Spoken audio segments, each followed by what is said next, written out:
around the reason you were never charged.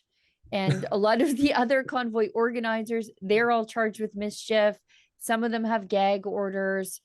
And again, on the outside looking in, they were apparently, according to them, negotiating an end, or at least to, as Jim puts it, to alleviate the pressure.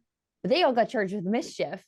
You sort of wanted the convoy to continue, or at least not negotiate, and you didn't get charged. So I guess are you able to speculate about why you didn't get charged? I can tell you exactly. Yeah, I'm just going to put it right to you.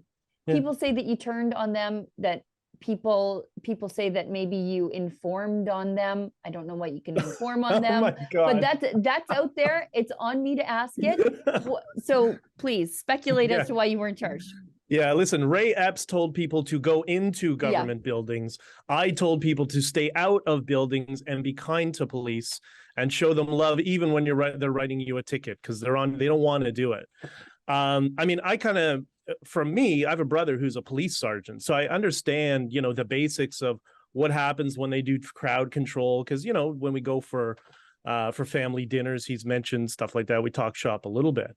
But this was, they even said it in the testimony this is the regular standard procedure. Pick off the leaders on the street when they're accessible, and that will help quash the movement. I was not accessible. I was in a wheelchair in a cast with a broken ankle. That's why. And, there were 7 directors, 2 got arrested. 5 of us didn't, as well as I don't know how many volunteers we had, 150.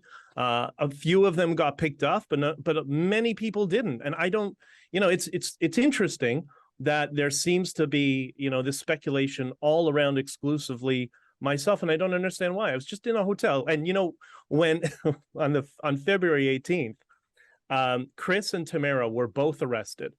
So the road captains the next morning came to me. They came to my hotel room. And they said, a driver was pulled out of his truck the previous night, had guns drawn on him, thrown in the snow, and was arrested. And there seemed to be a vacuum for decision making, and that actually happened quite a bit, especially when our friends like me and Tamara did a lot of that. There was decision fatigue on her end, so many things she was bouncing off of me throughout the convoy up until she was arrested. In my promo video for my book, that picture of me and Tamara, that was the night she did her stream where she just broke down in tears from stress. That's what that was. So the road captains came to me and they said, what should we do? And I said, if it's getting violent, I don't know. If you're asking what I think, it's up to you. If you want to leave, tell me. That's the message I'll put out. It's up to you. And I think it was Bridget and Joe and Johnny and all the road captains were there. And they said, yeah, shockingly, they said, yeah, it's time to leave. And then Miranda said to me, but Ben, some of these truckers are not going to leave no matter what. And I said, Miranda, that's what leadership is. You need to communicate to them in a way that they will respond to you and know it's in their best interest. We've won. The government's getting violent. We have won. We don't want people to get hurt. And then about, I don't know, an hour later, because we had a quick meeting, they were calling liaison officers and all that sort of stuff. I got a call from Keith Wilson telling me, you have to leave the hotel. And I said to him, what do you mean I have to leave the hotel? Why? And he said, well, because you may get arrested. I'm like, Keith, I'm in a cast in a wheelchair. I'm not exactly a threat. I'm just doing communications. He said, no, you have to leave. You have to leave. You have to leave. And then he said to me, listen, the others may be subjected to a gag order and somebody needs to, speak for freedom. That's how Keith talks. And I'm like, being a little dramatic, Keith. He says, no, this is important. I said, fine. So I put out a tweet, which I should have done a thread. I tried to squeeze it all into one tweet, but so much stuff is going on all at once. And that's where I explained many of us are leaving. I was trying to refer to the road captains, but I couldn't get enough characters in one tweet. And then I was shocked. Ezra said, it looks like you ran. I'm like, my lawyer's just bugging me for the past 20 minutes. You got to leave. You got to leave. You got to leave. So what I did is I left just the hotel and I went to stay with a friend of mine in Ottawa, and I remained there until March 12th. I needed to get a cast off. I couldn't go even if I wanted to. But the rumor mill spreads, and people's imagination gets the best of them. And that's why it's just not accessible, because I couldn't get out on the street, with the exception of going on stage with Pastor Hildebrand and just giving a thank you to everybody for sacrificing their time and coming down to support us. I thought that was important. And that took me an hour. Every time I had to go there, it took an hour to get to the stage, because the police didn't really seem to have much concern for somebody who was trying to crutch in the snow and ice. But I did anyways. It was important. In matter of public record, Sheila, 2 people from the 7 directors of the Freedom Corporation were arrested. And that was Tamara and Chris. And their arrests had nothing to do with the fundraising or the protests. Their arrests had to do with after the emergency was put in place, the order of emergency by Justin Trudeau. They were on the street. And the other 5 directors of the Freedom Corporation haven't been charged. So it's not just Ben. And that includes Tom Marazzo, who wasn't a director. He hasn't been charged. Mr. Wilson hasn't been charged with anything. So it's a kind of weird, allegation to make against Ben.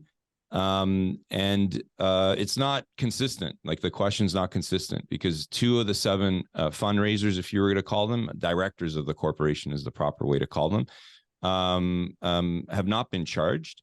And that's going to be an important issue to discuss in the class proceeding, obviously, and other proceedings. Like, I'm sure Tamara and Chris will bring it up in their criminal cases. I don't know who's representing them on those. And if you go back to your question, Sheila, where you say, the allegation is someone provided information to government or the authority.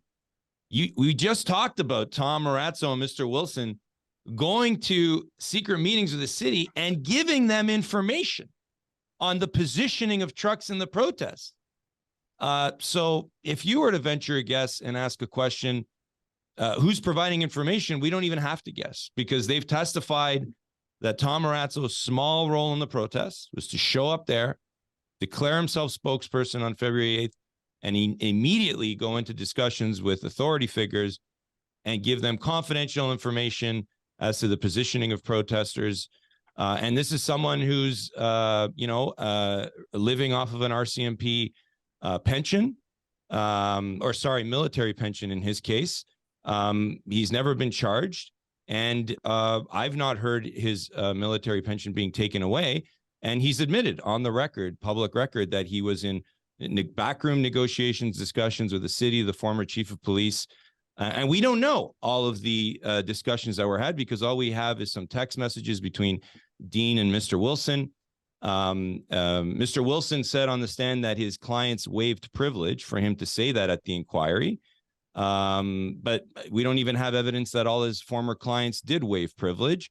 So there's a lot of questions, and maybe the people that are asking the questions about Ben just don't want to ask the questions about those individuals who've admitted that they went off into secret discussions, and we don't have the transcript of those discussions, and we don't know what exactly was said.